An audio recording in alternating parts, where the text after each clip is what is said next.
Good morning. Welcome to your world this Tuesday, a day we have set aside to remember the little angels that are born earlier than expected, some of whom make it and others who don't due to various reasons, and of course the parents who have to walk this journey. I'm talking about the reality of prematurity, one that calls for more attention going by the delicacy and intricate care both mother and child need. Now, this is the reality you will hear today, even as we appraise how Kenya is doing in supporting prematurity. My name is Gladys Gashanja, and this is what else you can expect. If the respondent does honor the bond terms as set above, he is further bound by the following terms. Number 1, no access to his office or the building that houses FKF offices. Embattled FKF President Nick Mwendwa will neither be allowed to access his offices nor attend marches. Little is known about rare diseases. We hear about one in a moment. And as I mentioned, our conversation of the day, preterm birth complications are the leading cause of death among children under 5 years of age, according to the World Health Organization. More details coming up. Elsewhere, Austria begins vaccinating children on the same day as lockdown is reintroduced for the unvaccinated.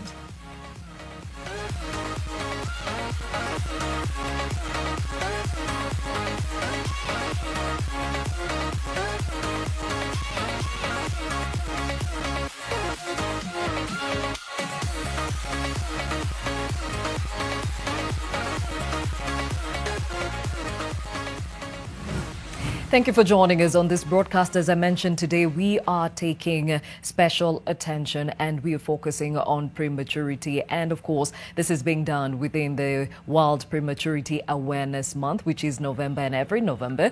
And this morning, the question of the day to you is, do you have a child or children who were born preterm? Do you have a child or children who were born preterm? What was or is the biggest challenge in accessing healthcare? Talk to us. That hashtag is new normal. Do you have a child or children who are born preterm? What is or what was the biggest challenge in accessing healthcare? Talk to us. Again, that hashtag is new normal, and we shall have some numbers at the bottom of your screen even as we go on with the broadcast, and you can actually call in for any questions to a doctor today or any of the preterm parents that will be hosting today. But before we get to it, let's take a look at the impact of COVID-19 around the world. And this morning, those numbers stand at 254,578,755 confirmed cases,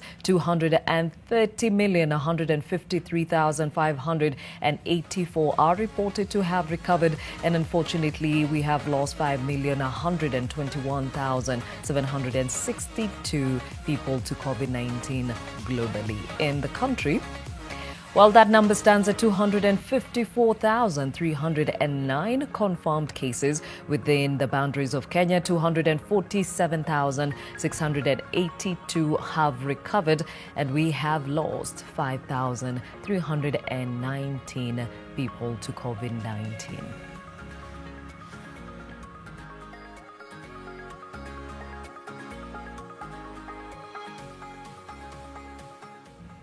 Some of the stories making headlines this Tuesday morning. Embattled Football Kenya Federation President Nick Mwendwa will neither be allowed to access his offices nor attend marches. These were the terms of his release Monday, pending a substantive ruling on Wednesday. Mwendwa, who was granted bail even as FIFA urged Sports CS Amina Mohammed to reinstate the elected officials back to Kandanda House. Now, despite a FIFA ban cloud hanging low, the Harambee Stars were blind to the court and boardroom drama to marshal a win against Rwanda. Leila Mohammed reports on this beautiful game turning ugly.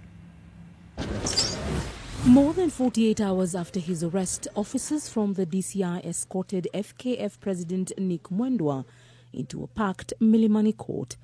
Mwendwa is accused of acquiring funds belonging to the Exchequer through illegal means, and the prosecution sought more time to hold him as it concludes investigations. One of the respondents being investigated on cases of fraudulent acquisition of public property. Mwendwa, who is represented by a team of legal heavyweights, had one main goal Monday: freedom. The preliminary report on FKF Inspection Committee was released or availed on 5th November 2021. It is 15th today, exactly 10 days after the report. The prosecution is seeking an extension for about another 10 days or 14 days. Why didn't they undertake their investigation within this time frame? The court granted the embattled football boss conditional release on a bond of 7 million shillings, with two sureties of similar amounts, or a cash bail of 2 million shillings. If the respondent does honor the bond terms as set above, he is further bound by the following terms. Number 1, no access to his office or the building that houses FKF offices. Number 2, no access to all the workers of FKF. Number 3, no address to the media at all. Number 4, not to attend any football-related activities until the ruling of 17th November 2021 is delivered. While Mwendwa's main focus shifts to clearing his name, the terms of his release create a complication in the body he heads. In a letter to Sports CS Amina Mohammed on Monday, FIFA has urged the Kenyan government to fully reinstate the FKF Executive Committee, failure to which a ban would be forthcoming. It would therefore be in the interest of justice that FIFA allows the law to take its course. Mwendwa chairs that FKF Executive Committee, which stands disbanded, and a caretaker committee headed by Justice retired Aaron Ringera up and running. FIFA terms this contrary to football laws. If there is already a report which has been cited as a basis for detaining the respondent, then respectively that cannot be a reason to detain the respondent. The so-called report of FKF Inspection Committee refers to bank accounts, money coming in and going out. That is a normal practice for any function organization. The court will give its substantive ruling on the 17th of this month on whether he will be released on bond or held for a further 14 days. Leila Mohammed, NTV. Well, to health matters, and little is known about rare diseases and ultimately the financial and social strain on people living with the conditions. In fact, the WHO considered a disease as rare when it affects 1 in 1,000 people or even less. One such disease is collagen, which affects the firm structure of body organs generally characterized by hypermobility and hyperflexibility. But to some who simply term it as a gift, it can be a potentially serious medical condition to others, such as Muffin Syndrome. It can be quite bewildering to watch a contortionist twist and fold themselves in rather strange and unusual positions, some who stretch the skin wide and others who protrude eyes out from the socket. Like this young Churchill Otieno, aka the Snake Man. According to Dr. Angela Migowa, a pediatric rheumatologist at Aga Khan University Hospital here in Nairobi, the ability to do so is due to a genetic disorder that affects the body's ability to synthesize collagen. The reason why our body is intact and organs and structures are not floating all over the place is because they're held in position by what we call connective tissue. And sometimes there's a problem with this coding such that the building block of this fiber-like structure is abnormal, so that the fiber now is very loose. One of the things they present with is very flexible joints. So sometimes they can do things other people cannot do, like do the splits, do wheel carts, or put your leg behind your neck, things that most people can't do. Experts warn that with time, the hyperflexibility takes a toll on the body. Well, while some have made a living out of the hyperflexibility of their joints and skins, to others, it is a battle to be alive every single day. 9-year-old Nicolina Njeri Nyoike is living with one of the collagen conditions known as Muffin Syndrome. This disorder affects connective tissues such as the heart, eyes, blood vessels, and the bones. As a result, she's set for an adjustment of pedicle screws and rod fitted in her body in January to straighten her spine. He has grown more taller than expected, so she is in a very severe pain because of the spine. It has curved again. It's important to remember that the mom and dad could have normal genes, but the child can have a spontaneous mutation. As she turned 3, her parents say they got extra worried as their last-born daughter had not started walking despite having very long toes. She said they suspected her tall frame and weak legs were responsible for her delayed walking. There's something we call the armspan length to height ratio, because technically the distance between your arms, all right, from one end of one arm to the other, should not be greater than your overall height. So, a simple measurement like that can, but so if you find that it is greater than the height, then you start wondering, could we be dealing with a collagen disorder like muffins? But they established that Njeri's spine was slightly bent after an X-ray. After a visit to a pediatrician, it was determined that Njeri, other than the bent spine, had a big aorta and was sucking a lot of blood, overworking the blood valves. Muffins is categorized as a rare disease with an estimation that for every 10,000 or 20,000 people globally, there are about 1 to 2 people who will have Muffin Syndrome, and about 5 to 10,000 in the country who could potentially get the disorder at one particular time. They have diseases people don't understand well, and because these diseases don't necessarily kill quickly, like very severe infection, so they often go ignored. But the impact, the psychosocial impact, and the frustration and the depression and the mental health impact on these families is quite significant. The cost of managing Muffin Syndrome has weighed a burden on this family and the young girl who is required to undergo a series of surgeries in India to try and place a road to correct the condition. They said we have to go back to India to do the second enlargement because the rods have to be pulled and they have to be enlarged as per her growth where she is, as we wait for her again to grow again and see. This enlargement of the rods is a continuous process. Eunice Omolo, NTV, Nairobi.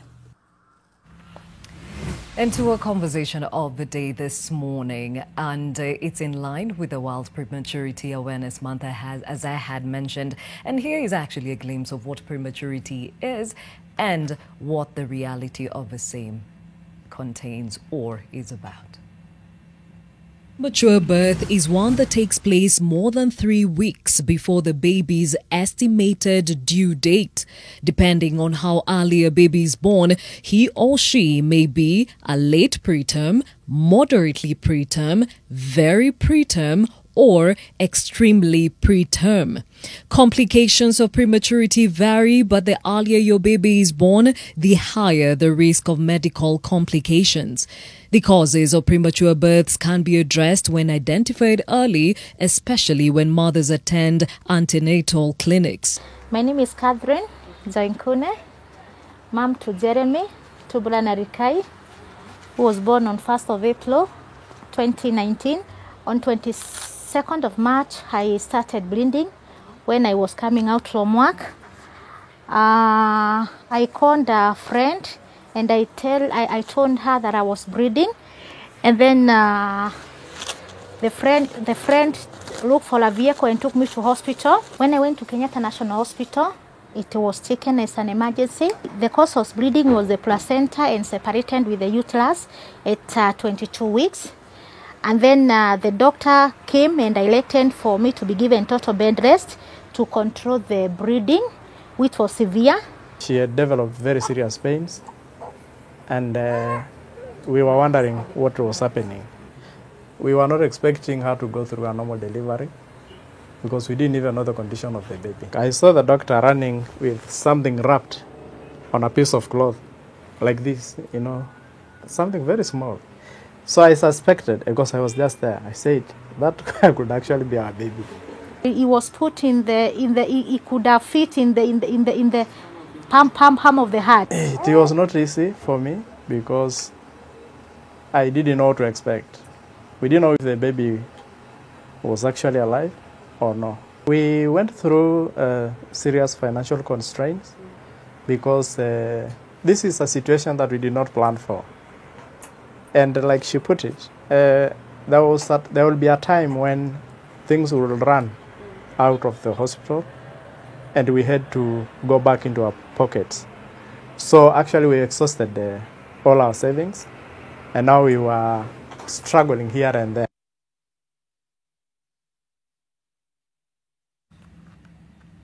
Again, the reality of prematurity. And actually, if you do remember, that is actually a success story that we covered some time back from the Kenyatta National Hospital. It is possible to actually nurture these children to term, and they can go on to live a full life. So let's talk about the intricacies of prematurity and, of course, where Kenya stands in as far as supporting the same. In studio, I am joined by Dr. Caroline Mwangi. She is the head division of neonatal and child health at the Department of Family Health at the Ministry of Health. Thank you for your time. We're also joined by Teresa Akun, who is a program manager with the Save the Children based in Bungoma County.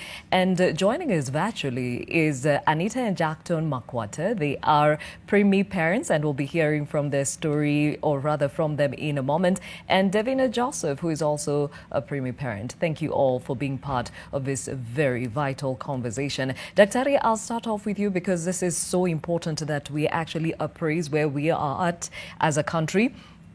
The World Health Organization says every year an estimated 15 million babies are born preterm, which is it's more like 1 to 10 children. What is the status in Kenya? Thank you, Gladys. In Kenya, about 135,000 babies are born preterm. That is on an annual basis. Those were estimates from UNICEF. And I'd like to also point out that globally, World Prematurity Day is celebrated on the 17th of November. And indeed, but we do mark throughout the month of November, we remember our babies who are born too soon. And when we say that we have 135,000 children being born, the WHO also ranked Kenya 5th globally in the number of premature births out of 188 countries. How are we doing with that trajectory? We're actually number 15. But among one of the highest in sub-Saharan Africa. Our burden of prematurity is quite high. Yes. And what is feeding into this, do you think? So, majority of cases of preterm births occur spontaneously without any reason. But we do know that there's a significant also proportion that can be caused by conditions during pregnancy. And conditions like infection, high blood pressure, diabetes. When there's multiple pregnancy, when you have twins, triplets, quadruplets, the risk of preterm birth is quite high. And also the use of substances such as cigarettes, smoking, and alcohol can predispose one to getting a baby born sooner than they're supposed to be born. And also a significant risk is adolescent pregnancy and malnutrition, not eating enough. We say not getting enough nutrients in when you're pregnant is a risk factor for preterm births. So we encourage attending antenatal clinics so that we can pick some of these conditions early and anticipate or try and prevent a preterm birth. Yes. Now, we talk about preterm births having complications, and of course, as I had mentioned earlier, complications arising from preterm births are actually the leading cause of death among children under the 5 years of age. Is the case in this country, Dr.? So globally, yes, prematurity is the leading cause of death in newborns. So if we start from newborns contributing to about 46% of all under 5 deaths. However, our situation in Kenya is different. The leading cause of our babies dying in Kenya are complications around the time of delivery, which we call intrapartum, birth asphyxia. So that's the leading cause in our setup. And our numbers are about 33% of babies are dying due to the birth, the factors around during the time of delivery. Prematurity for us comes second, but a close second, 32%. It's not too far behind. So we're losing about 32% of our newborns due to prematurity in Kenya, followed by infection, which we refer to as sepsis. So it's important to note that even these preterm babies can also suffer from birth asphyxia, what we call lack of oxygen during delivery. And this is the major contributor to their mortality. Followed by complications of breathing. Their lungs are not fully mature by the time they're being born, and a lot of their systems indeed are not fully mature. So they develop complications of breathing. They are more they're more at risk to get infection, which is also leading to us losing preterms in this country. Yes. Now, Teresa, you are in charge of the maternal and neonatal intervention program that is run by the Save the Children in Bungoma County. What is the reality on the ground when it comes to prematurity? Prematurity is actually a big problem. As we implement this maternal newborn health program, we find that mothers who are pregnant, sometimes they don't access antenatal care. And by the time they are coming to the clinic, probably they have other underlying conditions. And this leads to the mother getting a preterm baby.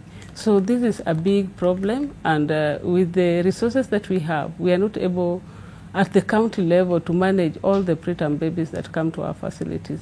So sometimes referral is a problem from one facility to the other, because the health facilities that can manage these preterm babies are not so many within the counties. And even as we meet these women, I mean, Daktari has talked about some of the risk factors, adolescent births, and women that perhaps are not eating well due to lack of adequate nutrition. Is this something that you come across? Yes, this is quite common within the counties where we are working and within the villages where we work, because we also support community health volunteers within these villages. There are a lot of teenage pregnancies, and most of these preterm mothers, preterm babies come from the teenage mothers. So you find that most of these mothers give birth to preterm babies, and sometimes feeding is also a problem. Nutrition is a big factor, and this leads to anemia. Being that our country is a malaria zone, especially in the rural where I come from, Bungoma, the field station where I work, we have a lot of malaria, and this is some of the leading causes of these preterm deliveries. There are also other infections. Most of our mothers start clinic quite late. They come to the clinic maybe in the second trimester or third trimester. So you find that if these infections were to be arrested at the beginning, it's not done. So when they come in, they come when they're either in labor or when they have already developed these complications. So this is one of the major problems that we are facing, especially with teenage pregnancies and mothers who are giving birth without even attending any antenatal care. And even as we try to understand a bit more about prematurity, Daktari, perhaps going back to the age factor, being too young, also being too old can put you in the bracket of perhaps a premature birth. Is this the case? Yes, yes it can, but more so when you're too young. Okay. But also, when a mother is older, when she gets pregnant when she's older, she's also predisposed at that age to the lifestyle diseases such as high blood pressure, diabetes, and other chronic conditions, which can all contribute to her getting a preterm baby. Yes. Let's talk about the burden of underlying conditions, especially because I've come across quite a number of parents who say, I had my baby early because of preeclampsia. What is the burden of this, and how are we ensuring we address it so that we can save both our mothers and our children? Yes, so preeclampsia or hypertension in pregnancy is quite prevalent in Kenya, and it can affect any woman at any age, and sometimes it leads to residual, the mother developing even hypertension later in life. So what we advocate for, currently as a country we talk of 4 antenatal clinics. WHO recommends 8 contacts during pregnancy. So when a mother attends antenatal clinic, we're able to screen her blood, monitor her blood pressure, screen her for diabetes, screen her for any infections, also screen her for HIV, for TB. And all this, if detected early, can be managed and the pregnancy can be carried to term. However, when we have poor health-seeking behavior, low antenatal clinic attendance, we find some of these mothers presenting with very high blood pressure, leading even sometimes to pregnancy losses. And if the baby does survive, they can go into preterm labor. So, because one of the ways of managing that high blood pressure when they are pregnant is delivering the baby. And sometimes this is done when the baby is quite small.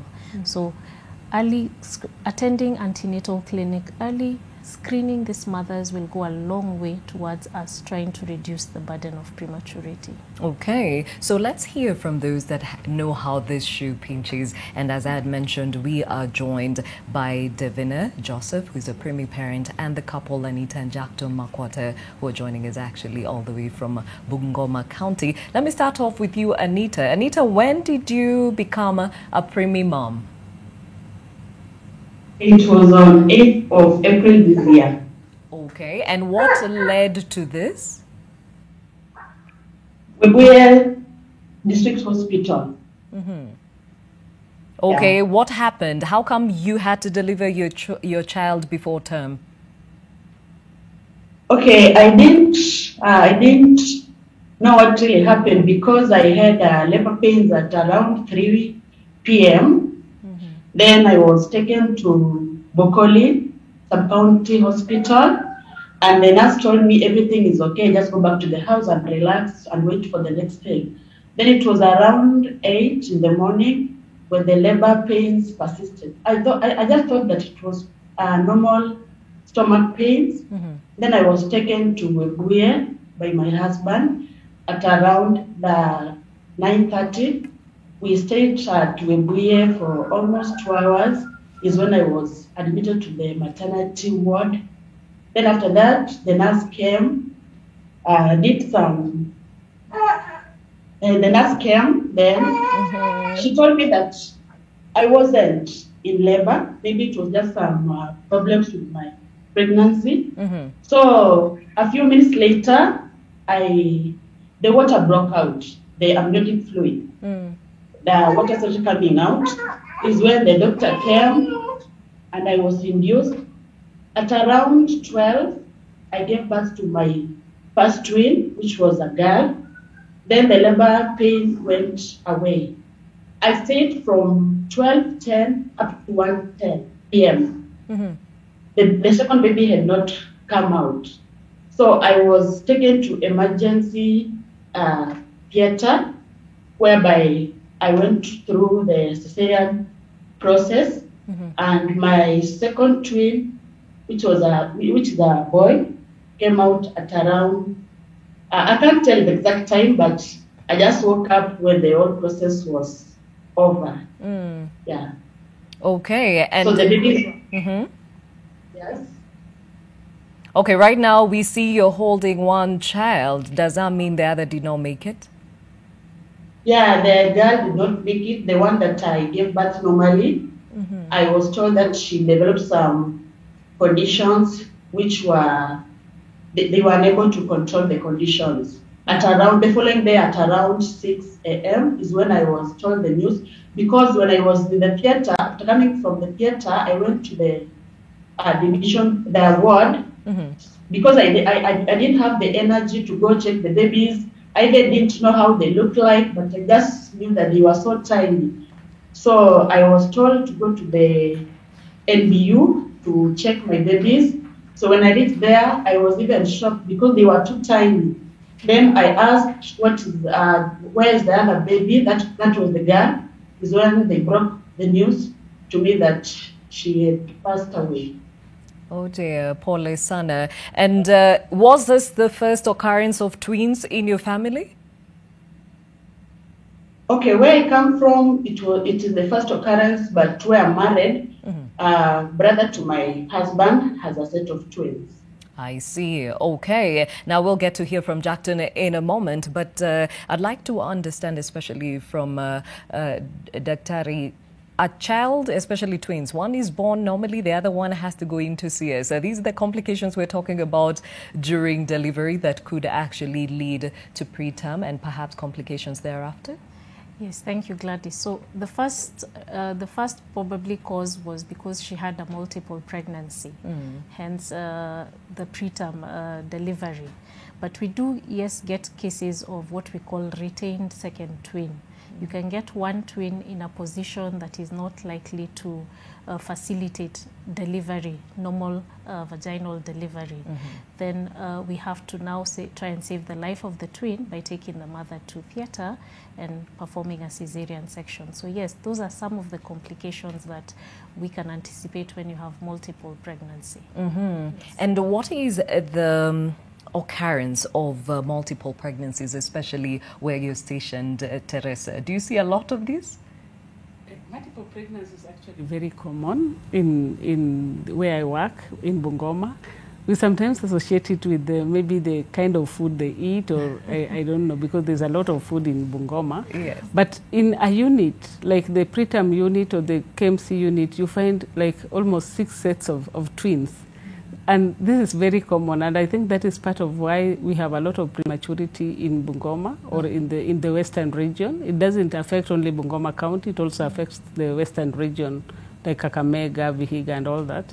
So this is something that we have not established why people have a lot of twins, but it's a common occurrence. But it also leads to a lot of complications, just like Dr. Karwa said. You can find that one baby is delivered well and then the other is preterm. Or you find that they are triplets and all of them are like 900 grams or 1 kilogram. So it leads to a lot of complications especially. And we have seen that with all this we have a lot of a high neonatal mortality in the western region. Yeah. Okay, and speaking about multiple births, we have Davina who's joining us from her home, and she is a mother to quadruplets. When did this journey start, Davina? Hi Gladys, hi everyone. So my name is Divina Joseph. My journey of parenting preterm baby started way back 2015, late 2015 when I conceived quadruplets. Immediately, I started my antenatal clinic. I started sourcing hospitals, and that is when I landed into Aga Khan Hospital, Parklands. And then I was under a high-risk gynae, Dr. Sikole Wanyonyi, who took me through the journey. He advised me to have a McDonald's stitch. So after the cervical stitching, I was in a total bed rest. But unfortunately, at the 31st week, my labor came in prematurely, and then I had to deliver preterms. It wasn't an easy experience. The babies were very tiny.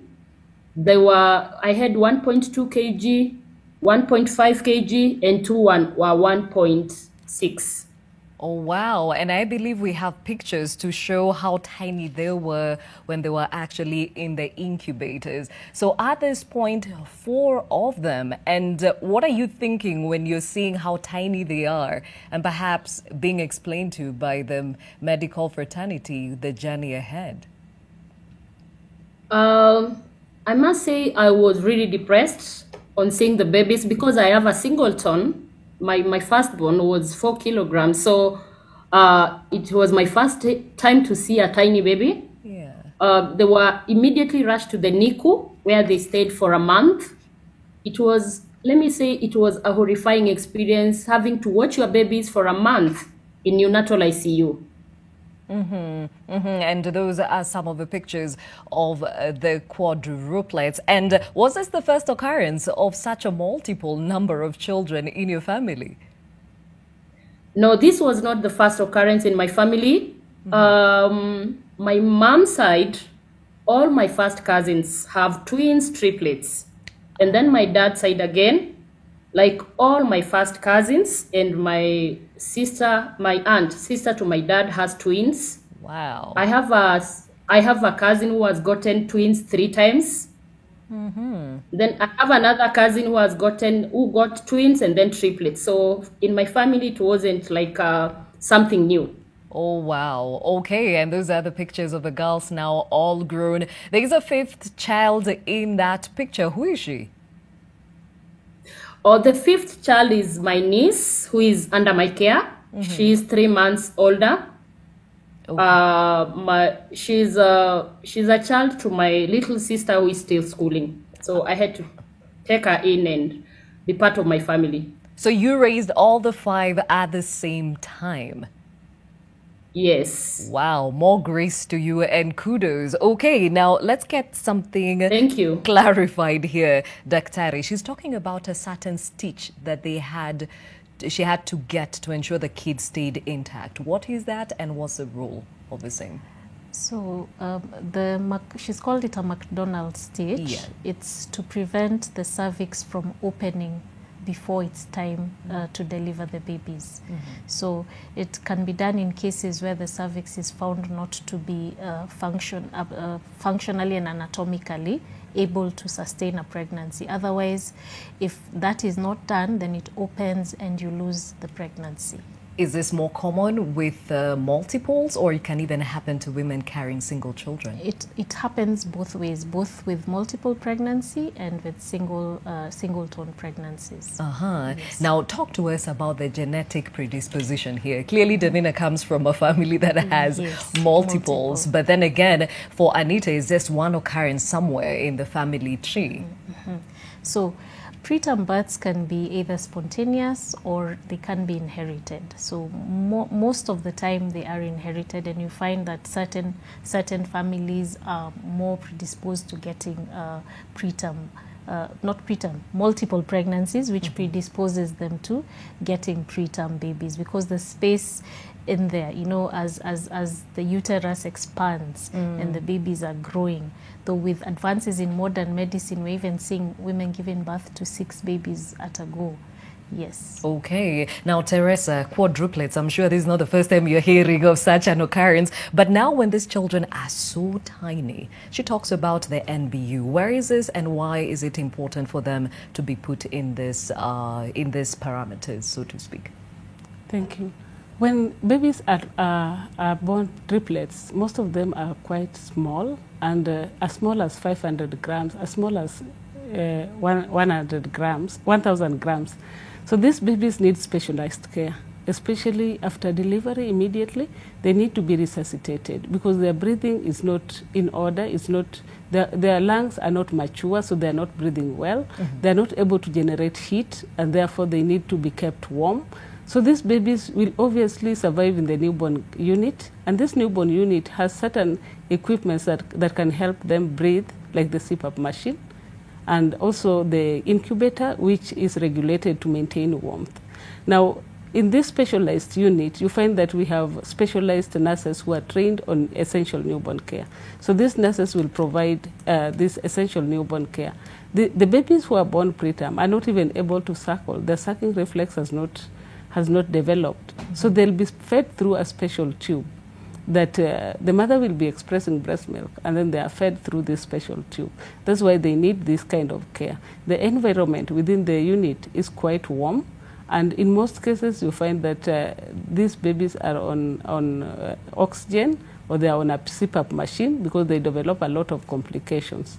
And as I mentioned, hypothermia is one of the killer diseases in preterm babies because they are not able to regulate the warmth. So they are put in the incubator, and once they are out of the incubator, they are put on kangaroo mother care so that the mother maintains the warmth for the baby until they are able to generate their own heat. Okay, let me hear from Jackton at this point, because you've also been very integral in the journey that you are walking in raising your children or your child. When these children were delivered and they had to go to the NICU or even the NBU as we call it, what was going on and what was your role in ensuring that these children were nurtured to term?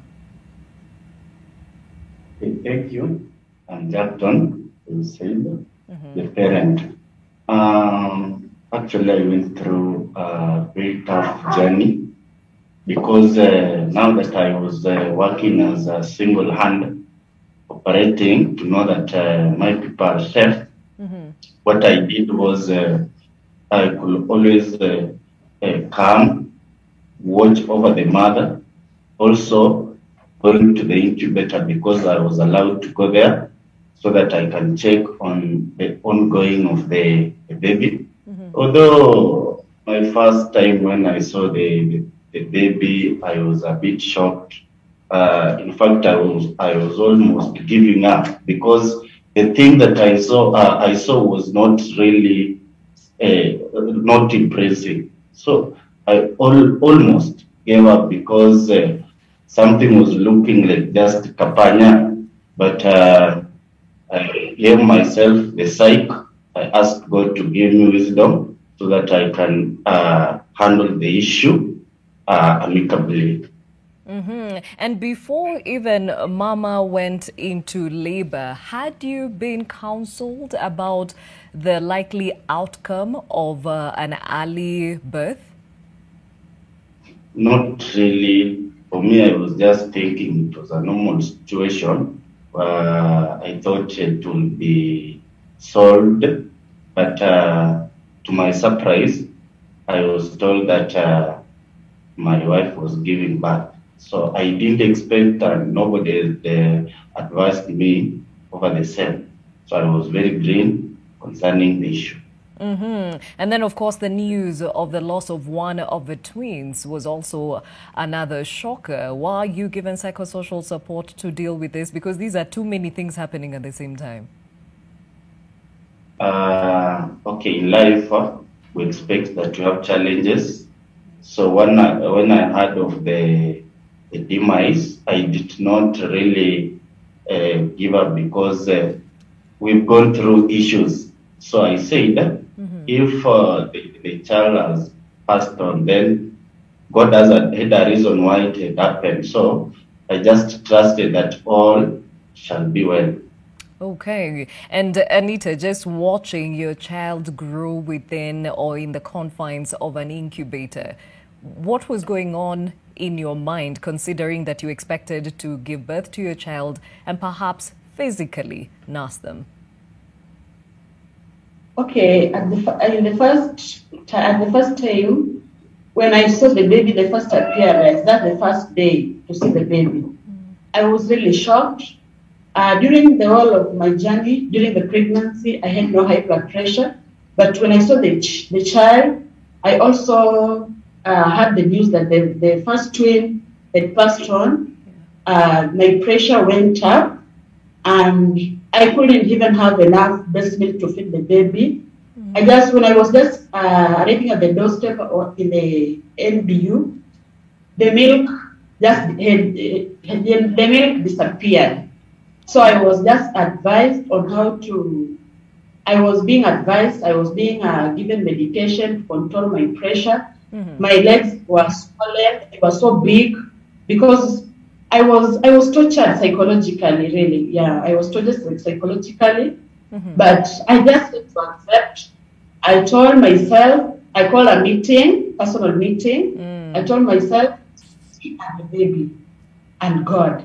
So if I don't be strong, then we won't make it. Yeah. So I had to be strong. I had to trust God. Every day I'll go to the incubator after feeding my baby. I'll just watch the incubator and pray. I didn't even pray. I was just saying one word or two. God, whatever that you started, just finish it. Then I could go back to the admission ward. Okay, Yeah. quite a positive attitude towards it all. And Teresa, the curious thing here is, do we ever prepare these parents of the eventuality of a preterm birth? That is a good question. We have health education that go on in the antenatal care. So during the time the mothers visit the clinics, they are provided with information that they need to observe for any danger signs when they are pregnant, so that in case of any danger sign, they are able to show up at the health facility. So sometimes before you encounter such a birth, sometimes you do not know that it will happen to you. So you find that this information is provided, but probably it slips out of our minds. At the same time, during delivery, some of our mothers, or most of our mothers, come in late. So there's no time for this counseling when they come in to deliver. Especially when they have complications, they come at that time when it is an emergency and the nurses or the healthcare workers have to act. And after delivery, that is when the healthcare workers find time to talk to them.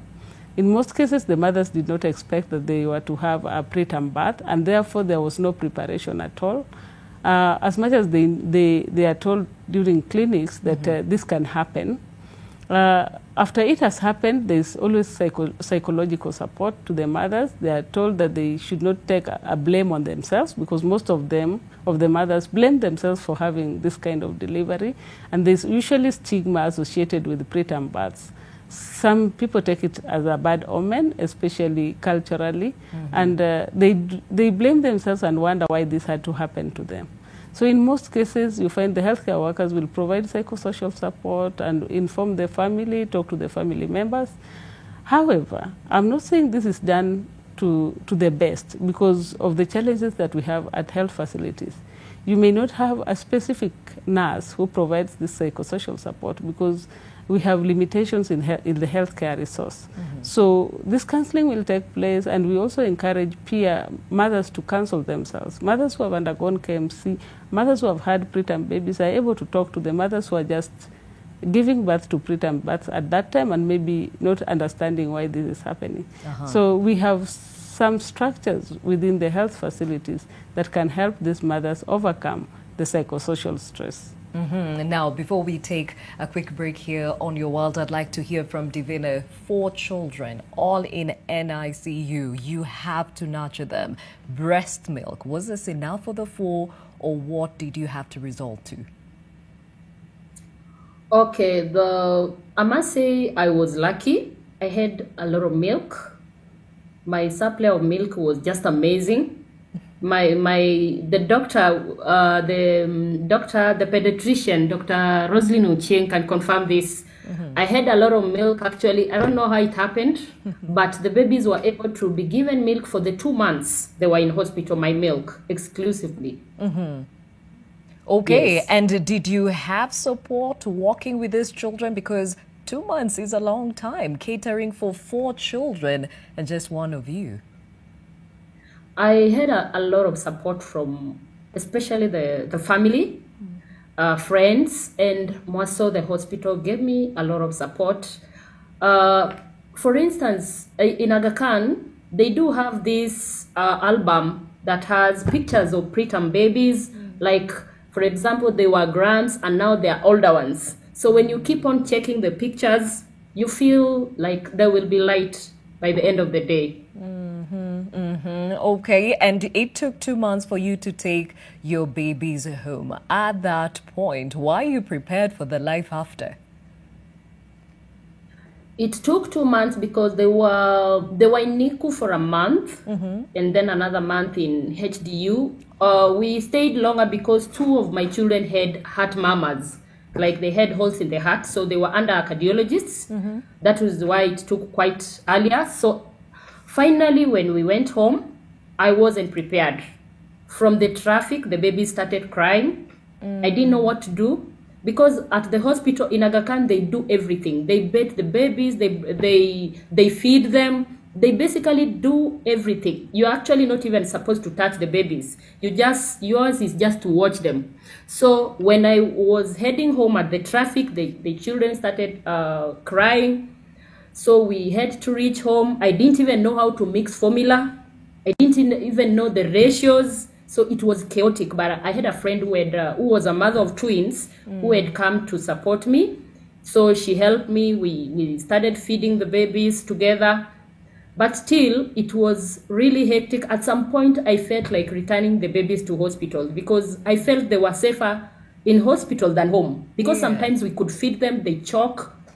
It was not an easy experience. Oh, wow. Oh, wow. And you'll tell us more about your journey right after this short break here on Your World. Remember, we are talking about prematurity support. And, of course, this is within the month where awareness around the same is done every year. We'll be right back.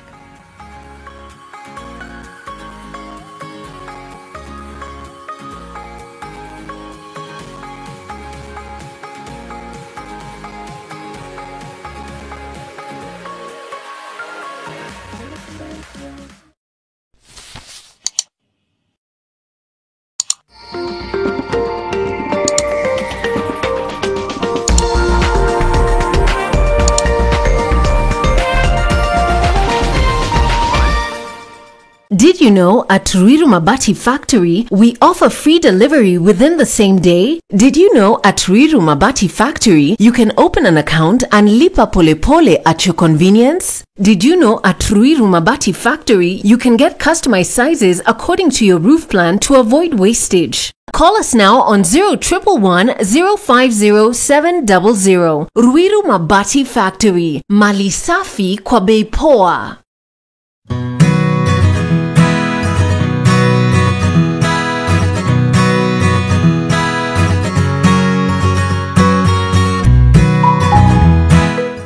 This one-stop sourcing solution has made our back-end operations more efficient. Sandy has helped us to focus on growing our business and serving our customers better.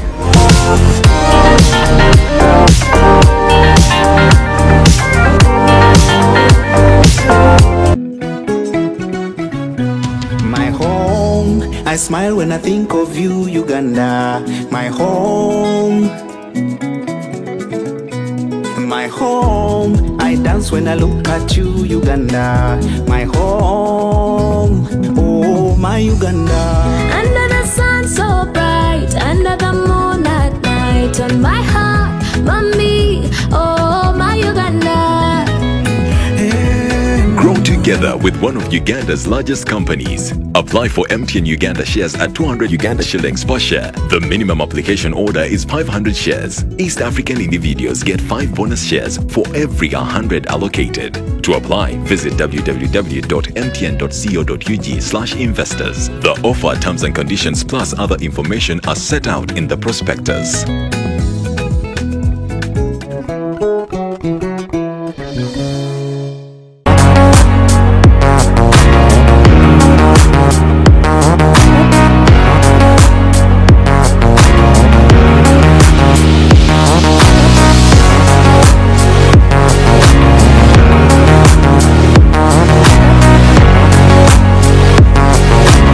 TB ina tiba.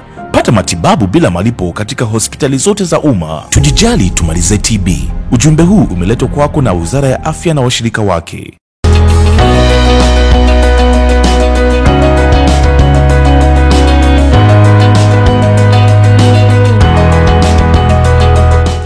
Kuwa smart na ujaribu Zenka 0% loans for first time borrowers. Zenka, smart loans for smart people.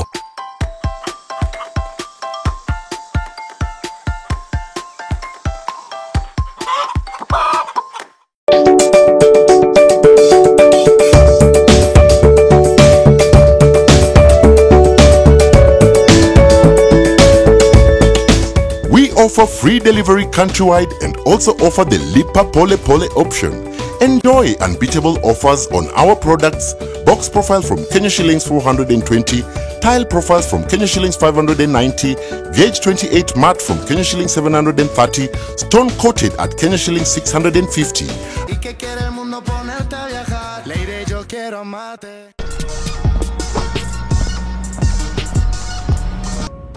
How are you? What are you doing here? I need to talk No, to no, you. no, no, no, no. Hey. How do you get in without the security telling me? Perks of being a famous guy. I took a selfie No, with... no. You can't come in here. And what happened to your face, Charlie? Whatever it is, tell me later. We'll talk Why at the do you office. always complicate everything, Hey, Emma? I told Huh? you not to come in.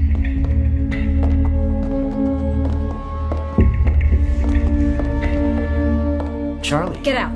Get out and we'll talk at the office.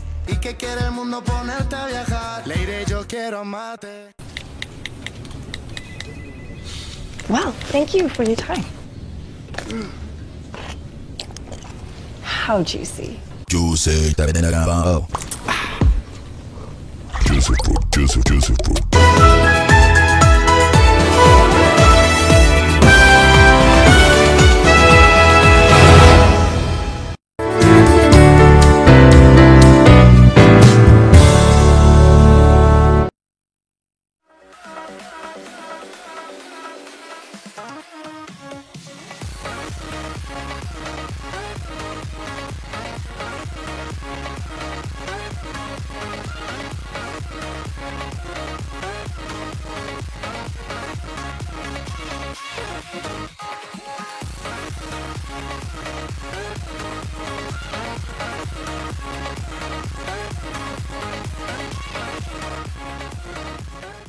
Welcome back to Your World. My name is Gladys Gashanja. Today we are speaking about how to support prematurity. It is a reality that comes with every pregnancy, or at least most of the pregnancies. And as I had mentioned earlier, some of us children make it to term and others unfortunately lose the battle in between. And today we are trying to understand what makes the difference or the discrepancy between the outcomes and of course what needs to be done to support prematurity in this country. Still with me in studio, Dr. Caroline Mwangi, who is the head division of neonatal and child health at the Ministry of Health, Teresa Kun, who is a program manager at the Save the Children in Bungoma County, joined also by Anita and Jackton Makota, all the way from Bungoma County. They are a preemie couple, and of course Davina Joseph, who is a preemie parent. Thank you for being part of this conversation. Now, before we went to break, Davina, you were telling us the life after leaving hospital, but before we get home, let's talk about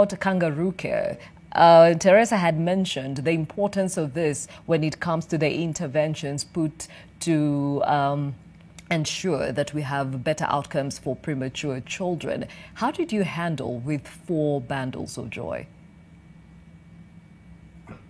Okay, thank you, Gladys. When it was my time to Kangaroo, when we actually started to Kangaroo, so by then the children were in HTU.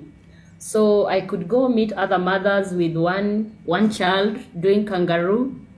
And I looked at me kangarooing 4 babies, and I requested the doctor to exclude me from doing it. So I didn't. Oh, okay. So did they find volunteers, or they just chose to put them in the incubators? No, the nurses were doing it for me. I see. I understand. Okay. And for you, Yes. Anita, you were able to experience Kangaroo Care, right? For 1 week and some 3 days. Okay. And Go on, Anita. okay, the experience in the Kangaroo Mother Care was just amazing. Yeah, that's the moment you have your own baby. There's no that movement from the ward to go to the NBU to check the checking and feeding the baby. You have your baby there. You have full time. You are having full time with the baby. Now you can now feel your baby on your chest. The baby is getting warm. You can now see if your baby is fully developed, because when we were there at the NBU, we didn't have enough time because we only have 1 hour to feed the baby. So at least in the Kangaroo Mother Care, you have a humble time of checking your baby, looking at your baby and seeing how the baby looks like. Is he after the father or after you? Yeah, so the experience was just nice. Yeah, the experience was nice. Yes. So at the Kangaroo Mother Care, I was being helped by my husband also because he was coming in the hospital daily, on daily basis, that is. So sometimes he could come, do the kangaroo, then I could go wash, go do the baby stuffs, then when the time comes for him to leave, I could do the rest of the kangaroo. Okay, and considering that you did a CS, how are you able to manage all this? Because now this is a new phenomenon in terms of how to handle this delicate child. You have a CS that you're also nursing. How was that experience? Okay, I can say it is good because the wound is still fresh and you have the tiny baby, you have to handle the baby. You just give yourself strength. You have positive mind that you can do it. Though it was sometimes it was painful. Maybe you have to do the kangaroo at least 18 hours. At least 18 hours, but in normal cases it should be through 24 hours. So it is somehow hectic, somehow stressful, because you could even, when you're waking up, sometimes your back is paining. But you just have to do it because it is the life of your baby that you're saving.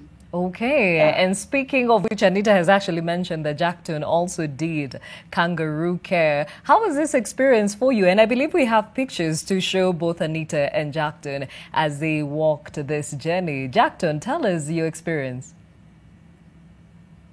It was so wonderful. In fact, when I was doing this, when I decided to get Anita as my own, I said I will always be with her, whether sunshine, whether rains. That's why I was always with her. Then again, I wanted to demystify the tradition that babies belong to mothers. So I was there to give her that moral support. Under the situation in which she was, she needed me more. That's why I was always around to take care of her and also to take care of the baby. And again, I was happy now that, you see, being called a parent, now I'm a father of two. I was very happy. I was now a man according to the African setup. So that is the psyche, that was the zeal that I had. And I did it with all my might. That is it. Congratulations. Well done. And thank you for being part and parcel of demystifying parenting in this case, and especially when it comes to the journey of prematurity. Teresa, talk about the importance of involving men in this journey because it's quite a delicate one and one that is very consuming. Thank you. In our African culture, actually, decisions are made by men. And it's quite important to involve men in this journey of Kangaroo Mother Care. I'll first start by defining Kangaroo Mother Care so that we all understand what Kangaroo Mother Care is. It is a care offered to preterm babies. It is prolonged, continuous skin-to-skin contact between a mother and a surrogate, or even, a baby and a surrogate, or a mother. And the parents are actually encouraged to participate, both of them. For Jackton, I went to Webuye County Hospital and found him doing Kangaroo Mother Care. And I was very happy and I encouraged him to continue. And I've seen the baby grow and being loved by both parents. Now, we encourage men to offer these services as well because, as Anita has explained, it is tiresome. It is not something we are used to. You are doing it for the first time. You are putting a baby on your chest for the first time, and you are being told to hold this baby for 18 hours. You need support. And sometimes when family members come to the hospital, they think you are just lying there with their baby. They don't really know that this is therapy. So we counsel both parents on Kangaroo Mother Care. We have trained healthcare workers who also support in counseling the parents. And we encourage fathers to be at the hospital when the mother is there so that they also support these mothers. African culture is difficult to break through, but I know behavior change takes some time. So with a lot of sensitization, this will take place and this will change. I've seen a mother who had triplets, and the father was very supportive. And if you can see those triplets right now, they are very, very good, and they are bonded to their father.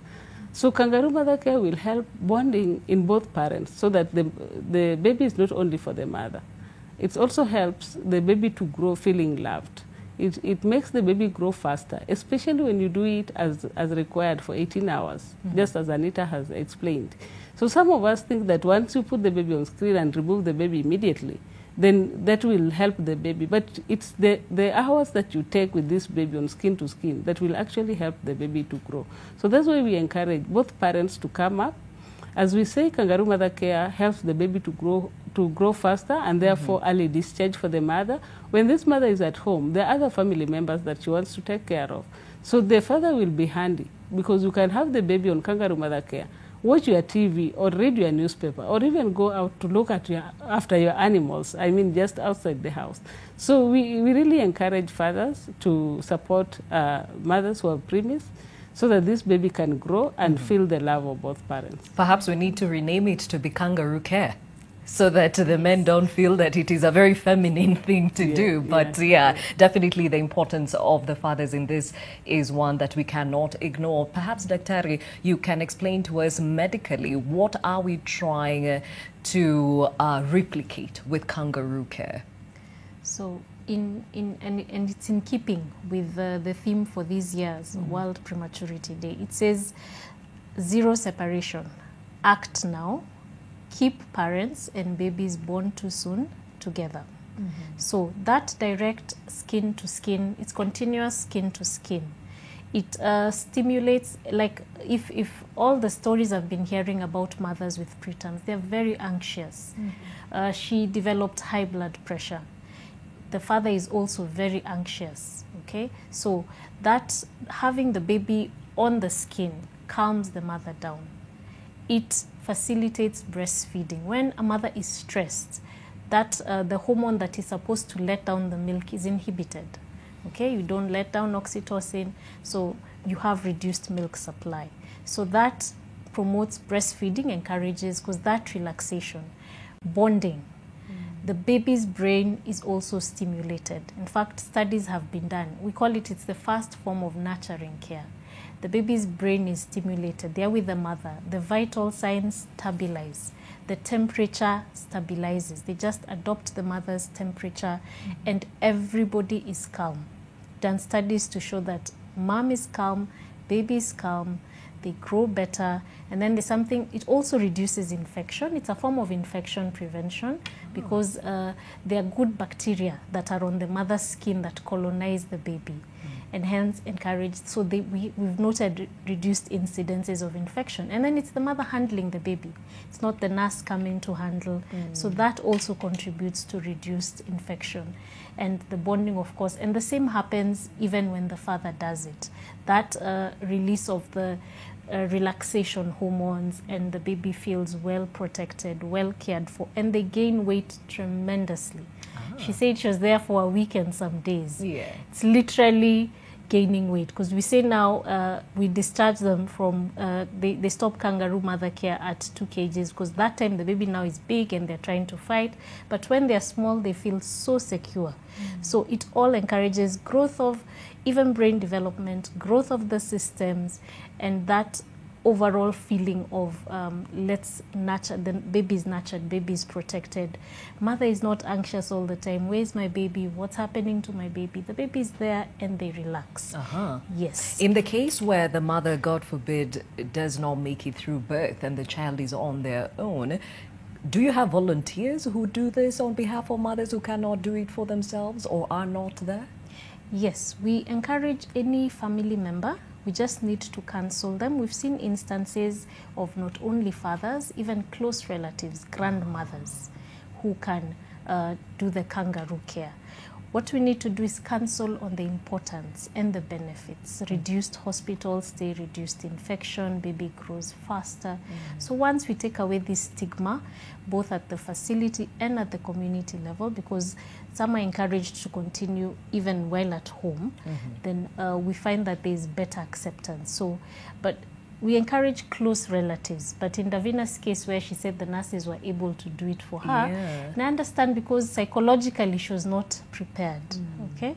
But yes, we can have surrogates in place of the mother, either the father, the grandfather, the grandmother, an aunt, a close relative doing this kangaroo care. I've seen it in the West where people just walk in as volunteers and say, I'm going to give of my time to just help with kangaroo care. Is this something that is acceptable in their country, or we are not yet there? We are not yet there. Right now, we are just talking of close relatives. Okay. Of course, because we have to consider other factors when we are limiting the number, especially in times of COVID. We limit the number of visitors in a newborn unit to protect this newborns and other caregivers from any risks of infection. Because we have to be cognizant of the fact that if, let's say I have a flu, if I give somebody with a flu a baby, they might transmit that flu. So right now we're not there. We're just now limiting ourselves to close relatives or spouses or grandmothers. Okay. Yes. All right. So Davina, you mentioned you went home with your babies and it was a shocker, but it not only was a shocker to you, you've told me this before, when the visitors came to visit and congratulate you and saw the size of the babies, they were shocked. Yeah, finally now when you're home, there is the doctors have talked about stigma. There is that stigma associated with preterm babies. So some of the friends, like I remember one was like, oh my God, tunaka tupanya. Ami siwezi shika. I was like, oh my God, what did she just say? You know, there is some, when a mother has a preterm baby, maybe people should just try not to be sensitive because it really hurts. And it discourages when they feel like, you know, these babies are already two months. Suppose they saw them at like a day when they were in hospital, but still people are even scared to touch them. So I kept the babies. So from there I kept the babies for 9 months in the bedroom without them even going to the sitting room. We just used to take them outside to the sun and then back to the bedroom. So we, at some point, we didn't want to allow anyone to see them because people were also getting scared to see how tiny they are, and some of the comments were not pleasant. Yes. And how did you handle catering for these little children? I mean, it's a delicate process, and now you're at home and life begins. I must say it was very tough because now at that point we were actually financially straining now. You know, we have been in hospital for 2 months, we paid bills. Like at home now we are straining financially.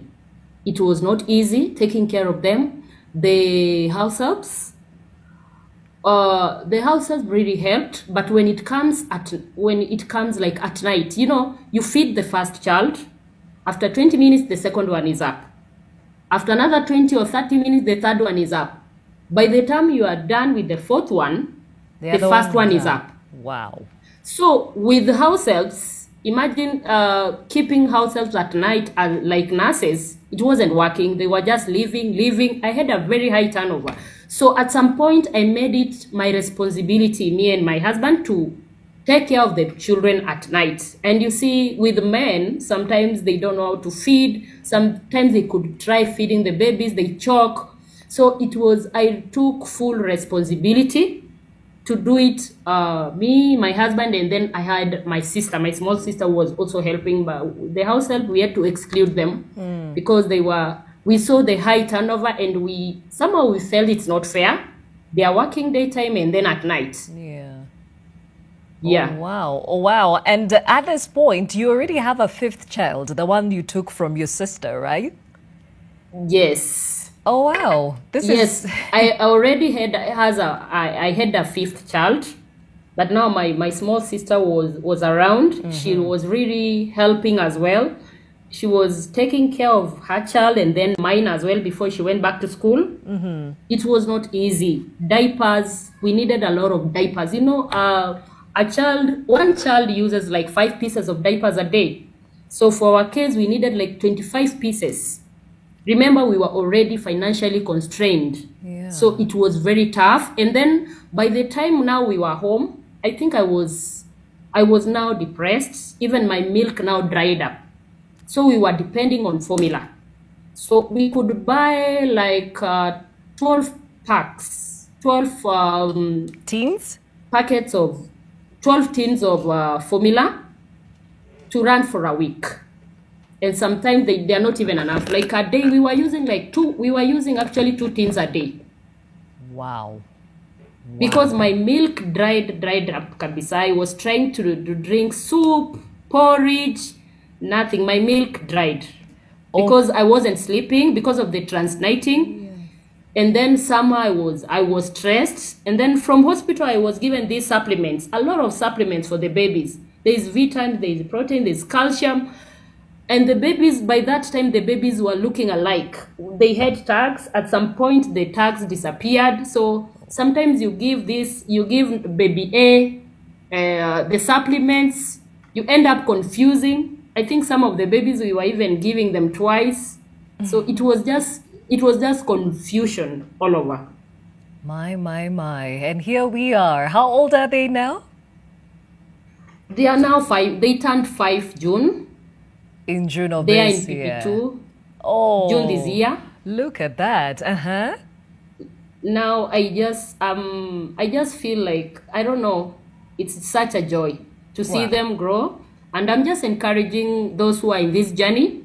If your baby is in NICU, in HDU, don't give up. If I made it, you will also make it.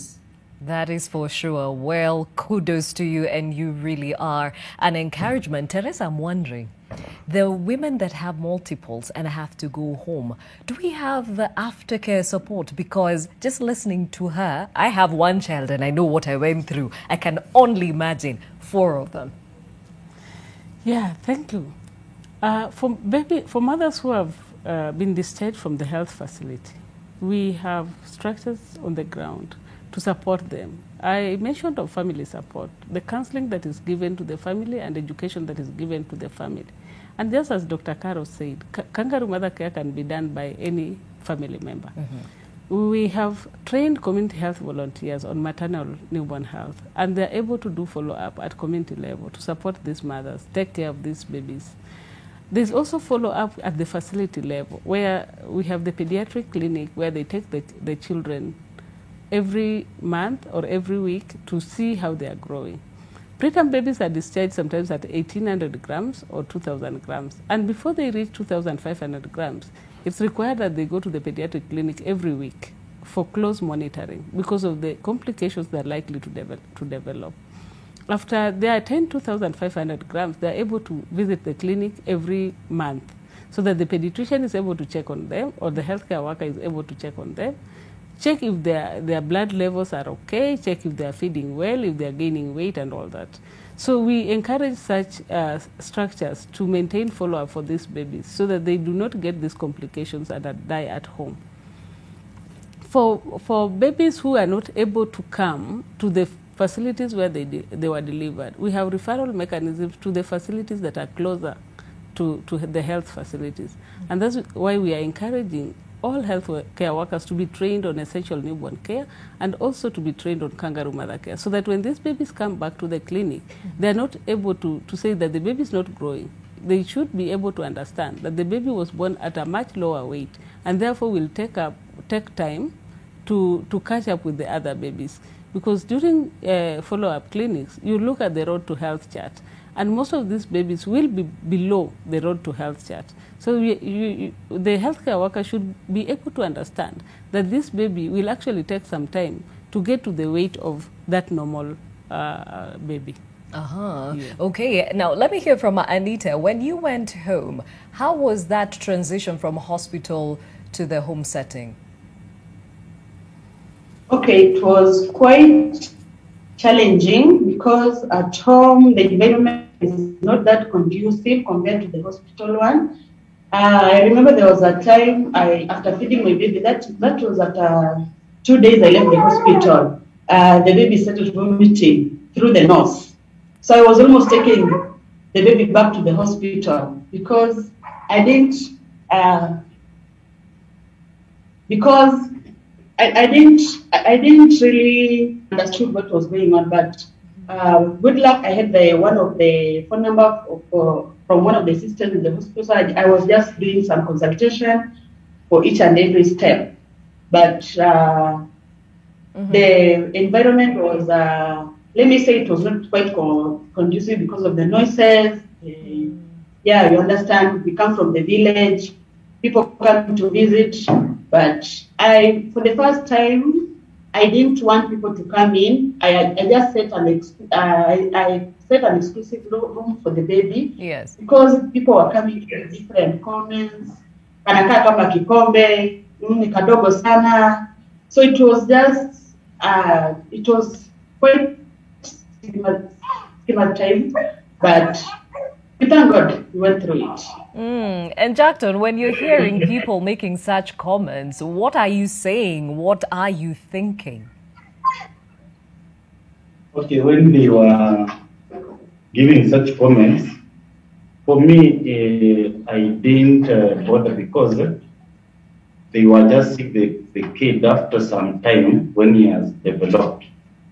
But the first day I saw the child, I was so disturbed. So those ones who are giving comments after the hospital, it did not scare me because I had known where I had come from. So it was not a worrying situation on my side. And coming from a male point of view, do men talk about such things, meet and talk about, hey, mine came a bit early, these are the challenges we're dealing with, it's a bit difficult to wrap my head around it? Have you had that kind of support? It's true. Okay, what I understand with men is at that particular stage, when the child is born, most of them will always ignore because they see such a baby that the baby belongs to the mother. The mother is the one who should take care of that baby at that particular moment. So most of them will always avoid or evade such issues when they arise at that early stages. We hear you, and definitely hoping that these kind of conversations will change the attitude around the same. Now, Caroline, let's talk about the fact that some people, especially in the mashinani, will not have the luxury of going to hospital every time they're needed to go there. Do we have community health volunteers or workers who go door to door to just ensure that those that are discharged from the health facilities actually see their children to term and beyond? Yes, Gladys, we do have some counties that are implementing the community health strategy and community health volunteers going round and checking on mothers who've just delivered, not only for danger signs in pregnancy, danger signs after pregnancy, and danger signs in the newborn, and giving general information on how to feed the baby, how to support exclusive breastfeeding, and also able to do a quick check and see is the baby, if the baby is going for their routine immunization or receiving the supplements that they are supposed to receive. So we do have community health volunteers offering that sort of support at the household level, and they're taught that if a problem is noted, refer. So they do write a note to the referring facility and link that mother and her baby to the health facility that they are attached to. Okay, and perhaps now that we are talking about children, we are forgetting that there's a mother who actually had this child. Exactly. Are there risk factors that mothers who have premature children face in terms of their health? Yes, I think the most common and the one that we've seen is the effect on their mental health. Okay. So they are anxious, they are more prone to postpartum depression. Okay, some, as we've said, like Anita said, she developed high blood pressure because of all the stress that she was undergoing. So we really encourage a lot of psychosocial support, both at the facility and even in support groups. We have, Teresa had mentioned that there are counties that have facilities where they have a support group for kangaroo mothers who have gone through kangaroo mother care. It is overwhelming. If everybody is getting shocked that anakaa kama panya, but now the mother has to hold that baby. So a lot of the effects are mental. And of course, thinking especially when milk reduces, am I able to support this babies? Am I able to nourish my babies?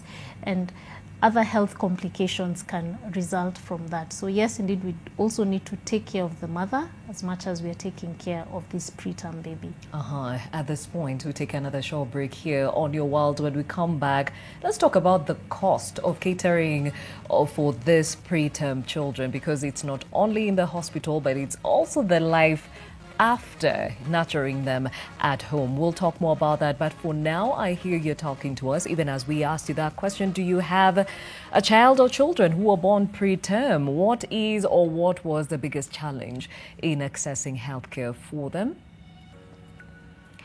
We have Odhiambo, who says, having access to health care for me at Kilifi Government Hospital last year, June, was horrible after the baby was born at 7 months. Odhiambo, thank you for sharing. And Pole Sana, Steven Stone Okumu says, my son was born 7 months before last year, July, and it was really horrible for me having no proper health care at Kilifi. Interesting that these are two separate men talking about the same hospital. Michieka says, an educative and good interview watching from Eldoret. Asante Sana, Enoch, and definitely a lot of information coming from this interview. We'll be right back.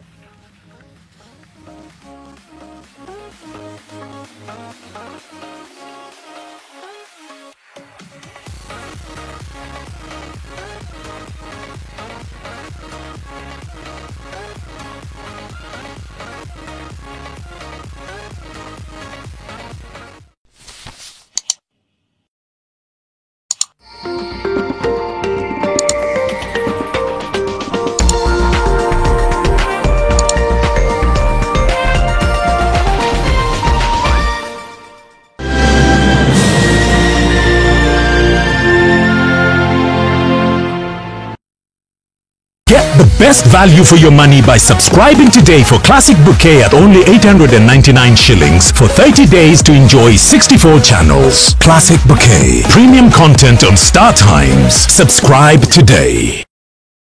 Heritage Mabati Mills Limited provides quality sheets that are cost-effective, weather-resistant, with a guaranteed warranty. We offer free delivery countrywide and also offer the Lipa Pole Pole option. Enjoy unbeatable offers on our products: box profile from Kenya shillings 420, tile profiles from Kenya shillings 590, VH28 mat from Kenya shillings 730, stone coated at Kenya shillings 650. Our products are KEB certified. Call us on 0746 667456 or visit our main office in Ruiru Life Industrial Park and branch in Wote. We offer free consultation and estimates of our Mabati. Heritage Mabati. The proof is on the roof.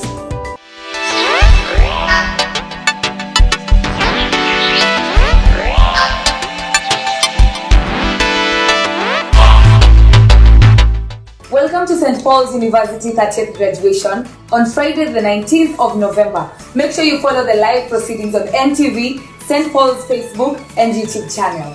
Hey, na wale fresh. Patane January. Intake inaendelea. Molfix, let's see what they're developing right now. That is just for me. It really feels very comfy. Molfix pants with anatomic fit technology.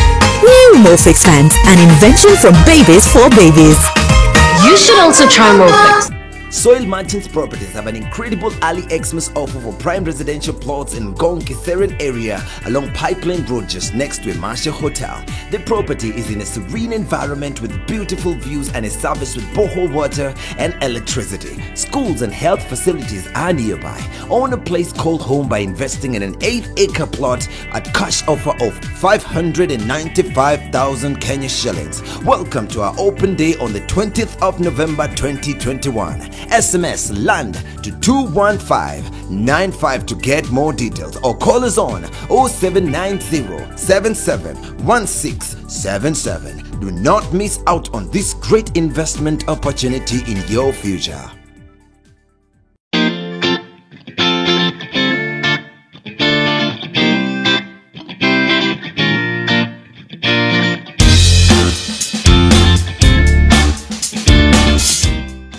To access, log into your eCitizen account, select your preferred service, fill in the details, then submit. Then you will receive a system acknowledgement of your request. An eCitizen system notification will be issued once the processing is complete. For more information, engage with us on social media pages.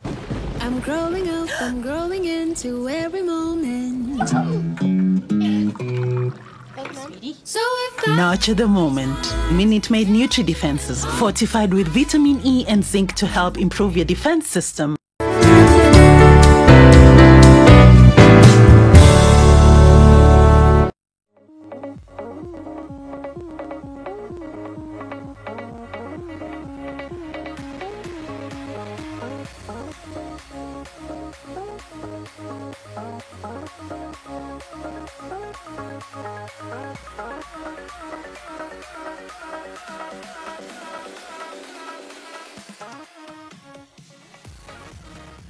Thank you for staying with Your World. My name is Gladys Gashanja. The conversation today is supporting prematurity. November is actually put aside to create awareness around prematurity, and that is why we're having this conversation, so that we know how we're doing as a country and what more needs to be done to ensure that we support those that find themselves on this journey. Now, still with my panel with me, but before we get back to that conversation, let's take a look at the other world. Now, thousands of children in the Philippines were allowed to return to classrooms Monday for the first time since the start of the coronavirus pandemic, as a pilot reopening of schools got underway. Sanjay, a father of a student, says at first they did not agree with the face-to-face class because we cannot see the COVID, but when I saw the Department of Education protocol and they complied with the social distancing rules, I agreed.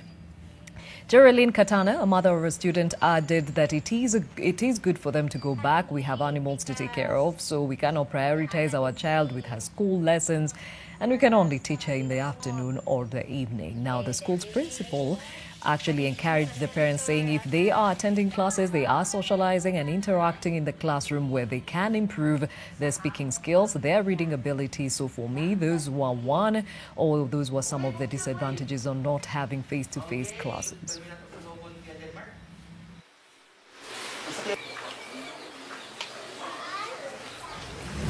Elsewhere, Austria begins vaccination of children under, or rather over 5 years old, on the same day as lockdown is reintroduced for the unvaccinated. Now, as cases continue to rise across Europe, many support the reintroduction of a lockdown for the unvaccinated, calling it absolutely reasonable to stop a catastrophe. Now, Austria's government hopes its measures can stem the virus and take the pressure off struggling intensive care units. It also wants to drive up the shamefully low rate of fully vaccinated residents, and the Interior Ministry has promised extra patrols to implement the lockdown.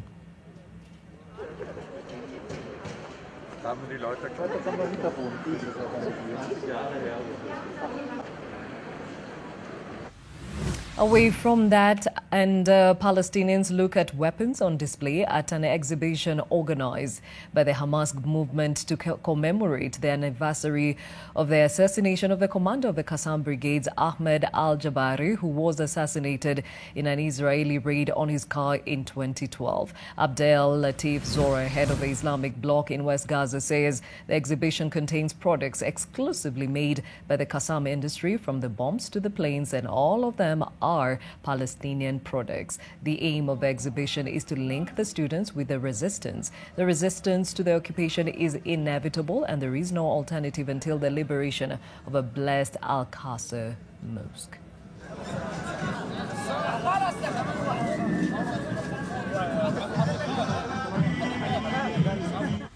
And to our conversation, definitely something that points to our conversation of the day, an infant from Alabama in the United States has been certified as the world's most premature baby to survive after his mother went into labor at only 21 weeks and 1 day of gestation with just under 5 weeks. Now, Curtis weighed less than a pound at birth last year and is now thriving at 16 months old.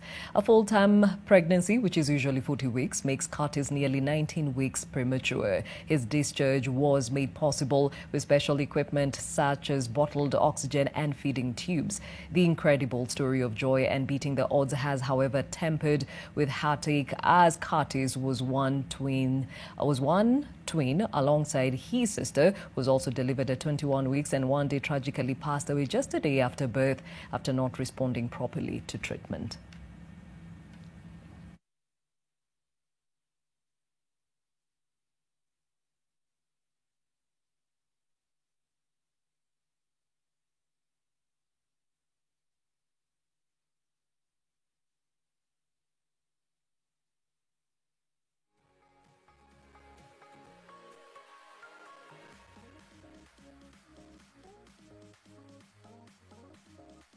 So as we've heard, that story actually to a large extent resonates with that of Anita, who's joining us from Bungoma with her husband Jackton. They were expecting twins and one did not make him, but today they are nurturing one of the twins and they're doing well so far. And at this point, I think, Dr. it's important that we put across that these children that are born preterm are born at different stages of the pregnancy. Let's talk about the different stages and the delicacy of the same. So, thank you, Gladys. So we can classify them according to gestation, which is the number of weeks of pregnancy. So we have extremely preterm, such as the one we've seen from Alabama, less than 28 weeks. Then we have very preterm, which is 28 to 32 weeks. And then moderate to late preterm, which is 32 to 37 weeks. Mm-hmm. In the same breath, we can classify prematurity according to birth weight.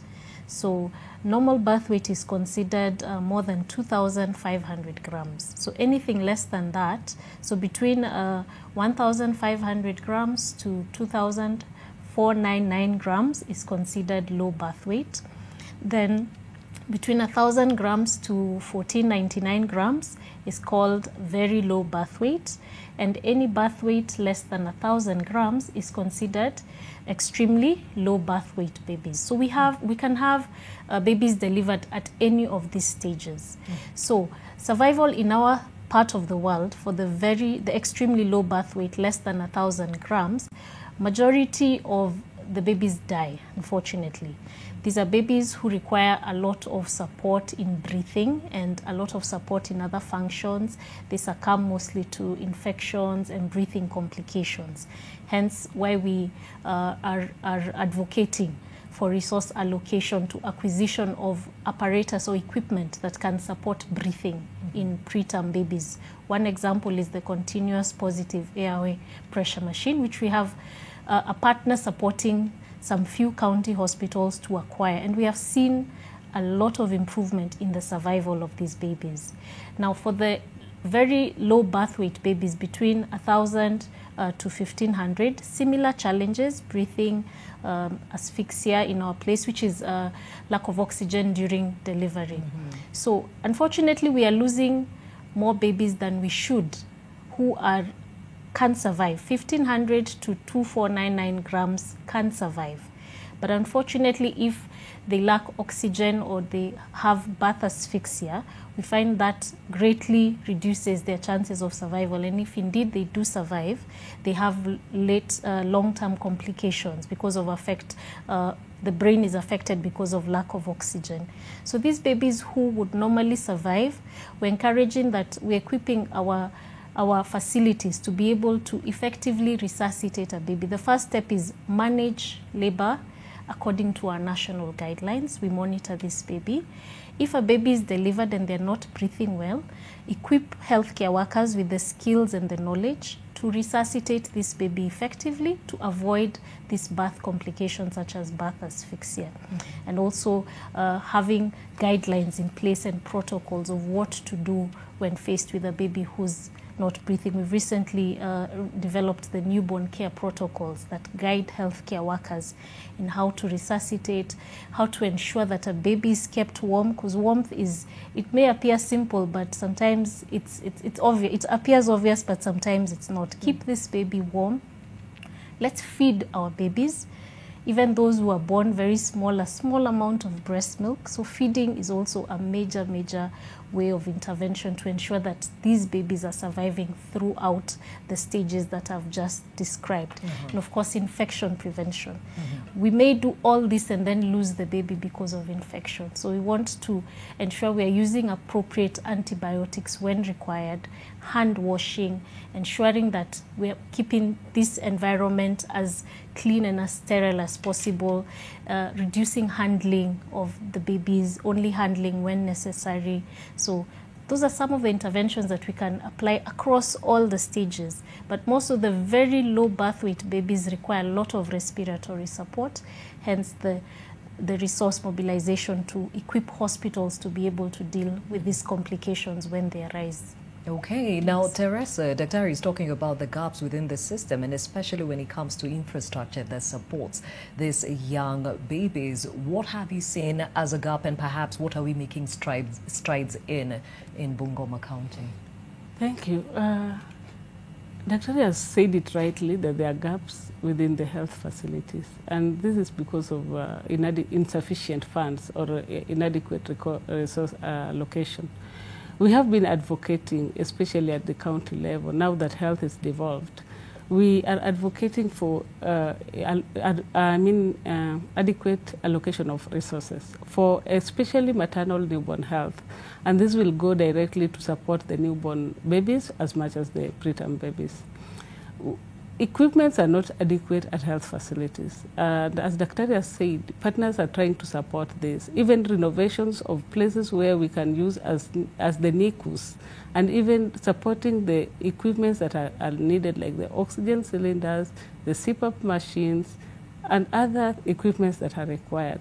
This is a major gap across the country. I know, like, Save the Children does not only work in Bungoma. We work in about 18 counties within Kenya, and we have been collaborating with the Division of Newborn Child Health to support the renovation and even training of healthcare workers on these issues pertaining the newborn care. Managing of the extremely preterm babies is quite a challenge, and that is why we need all these equipments within these health facilities. They still need for more advocacy. The policies are there. The guidelines are there. The health workers are trained, but not all of them are trained. But we are missing quite a number of equipments within the health facilities that we support. Okay. Now, we talked about the cost also being a huge impediment in the survival rate of these children because, I mean, without money, you're not able to keep your children in hospital or at least get the interventions that can give a good outcome. And Davina, having 4 of your children, I'm sure the cost was another story altogether. How did you handle this?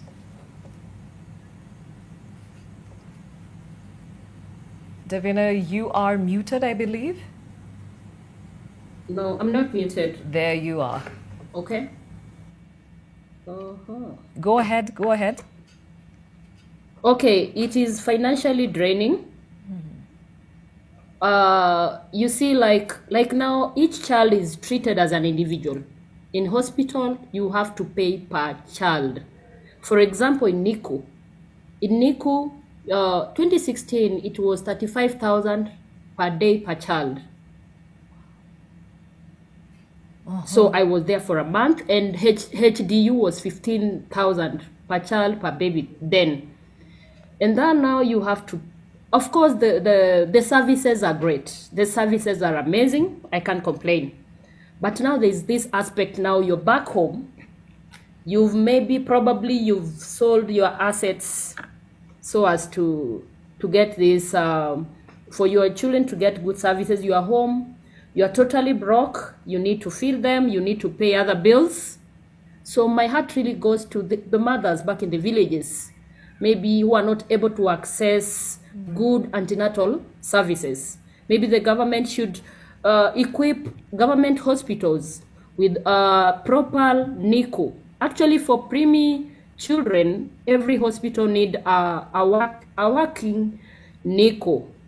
Because sometimes you find some of the public hospitals, you find children sharing incubators, which is really not good because of the delicate, the weight of the babies, the way the babies are tiny. they need really good care. And for you, Anita, how did you handle the cost of your child being in the newborn unit? Okay, it was quite expensive. Now that my husband was working on board as a teacher, there was no source of income, and the cost of buying diapers, because you had to change the baby after 3 hours. You have to change the baby, and also buying of food. He could come, like when he's coming on a daily basis, he has to buy tea, he has to buy the foodstuffs. It was quite expensive. We really spent on while we were in the NBU. And did you activate perhaps NHIF? Did it come through? Do you have insurance cover? Anything? Okay, the bills were catered by Linda Mama. We didn't pay anything. Yeah, but we were just spending on the baby stuffs and the food. I see. Okay, then. So the cost here is quite a huge impediment. Let me first hear from Teresa. How do you bridge the gap for those that are really needy? Thank you. Just like Anita has said, for the public hospitals, we are lucky because the universal health care coverage is there. And Linda Mama is a package that supports mothers who have gone to deliver within the public health facilities. And this has subsidized the cost of delivery. So for mothers who come to the public health hospitals, the cost is not as much as what Davina has explained, especially in Aga Khan. And I would urge mothers I would urge the government to equip the health facilities well. And that's why I said as partners, we are trying also to support the government to equip the health facilities so that when mothers go there, they're able to get full support as required. For mothers who cannot support, I know within the Ministry of Health there's a waiver system. So together with the social workers and all that, we are able to talk to the health facility and support the mother to get out of this health facility without much payment. But I know the cost of taking care of a preterm baby, just like the mothers have said, is quite expensive. Yeah. Okay, I'm happy to hear Linda Mama is actually doing a good job in ensuring that we cater for these moms. But then again, there's a cost after the fact. But before we even get to that, how best can we actually further subsidize some of this hospital costs? Because not everyone can go to a public hospital. Perhaps what you can or is closer to you is a private hospital. Is there something that is in place in terms of policy to cater for preterms? So thank you, Gladys. So the NHI enrollment into the National Health Insurance Fund goes a long way in catering for most, if not all, of these costs, depending on the arrangement with the private facility and the National Health Insurance Fund. So that enrolling one's family can help cushion from the effects of such costs. And maybe to add on to what Teresa is saying, the government, we've scaled up the essential newborn care training, scale up Kangaroo Care in counties. And there are counties who have taken upon themselves to allocate resources to the newborn unit, opening a wing, equipping a wing with equipment, and also further a collaboration between the Ministry of Health and the Kenya Pediatric Association has ensured that we are training specialities in Kenya. We're training, previously you had to go to outside the country to train as a neonatologist, who is a specialist in newborn. But through this initiative, we have specialists training locally. We also have nurses training in pediatric care, nurses training in neonatal care, and nurses training in intensive care. So this is part of building the capacity of healthcare workers to ensure, and these are healthcare workers who are from public hospitals. So when they finish training, they're able to go back to their hospitals and help the county set up these units that can offer care and not only rely on the level 6 hospitals such as Kenyatta and MTRH and KU. So those are efforts that are ongoing, and we know those will reap fruit later on to come. So So a lot of advocacy on our part, a lot of resource allocation even in government to see that these interventions are implemented at facility level to benefit these preterms so that they can survive. Yes. And Teresa talked about the waiver. How does the waiver work? Is it hospital to hospital, county to county? How does this work? So from my experience as working in a hospital, the waiver system is done at both hospital and at county level. At hospital, they're able to assess somebody's status, whether they're able to pay their bill. So they either waive part of it or they tell you bring this amount and we can waive the rest. Sometimes we have interventions from well-wishers.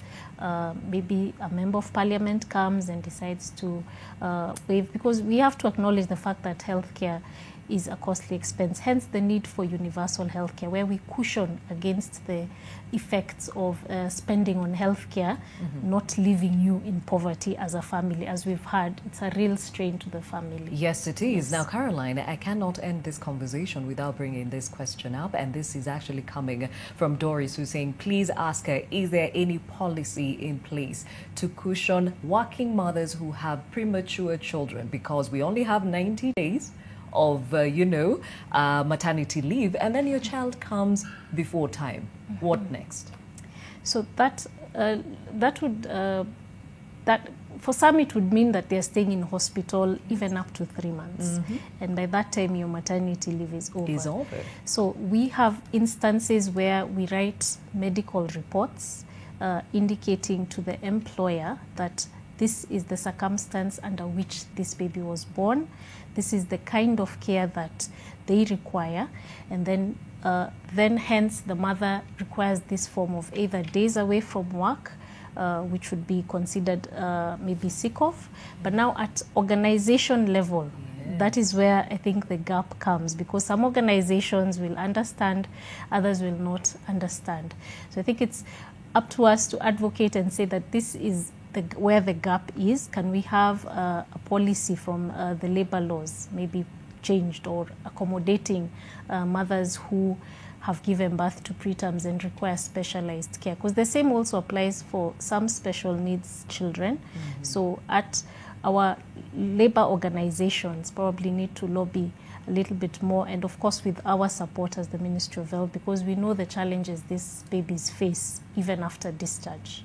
Very well said, and we hope we can see a day, just as we've been pushing for lactating rooms, that this becomes a policy that's actually cast on stone to support preterm parents. Thank you, Dr. Caroline Mwangi, Head Division of Neonatal and Child Health at the Ministry of Health, Teresa Kun, who is a Program Manager with the Save the Children in Bungoma County. Also, we were joined by Anita and Jackton Makota, all the way from Bungoma County. They are preemie parents, and of course, Divina Joseph, who is a preemie parent. Thank you so much for being part of this conversation. You really have encouraged many parents that are on this journey or will find themselves on the journey of prematurity. And of course, thank you, ladies, for giving us an insight on what's happening behind the scenes and how we are faring on as a country. Well, have yourselves a wonderful rest of this Tuesday. Thank you for your time. My name is Gladys Gashanja.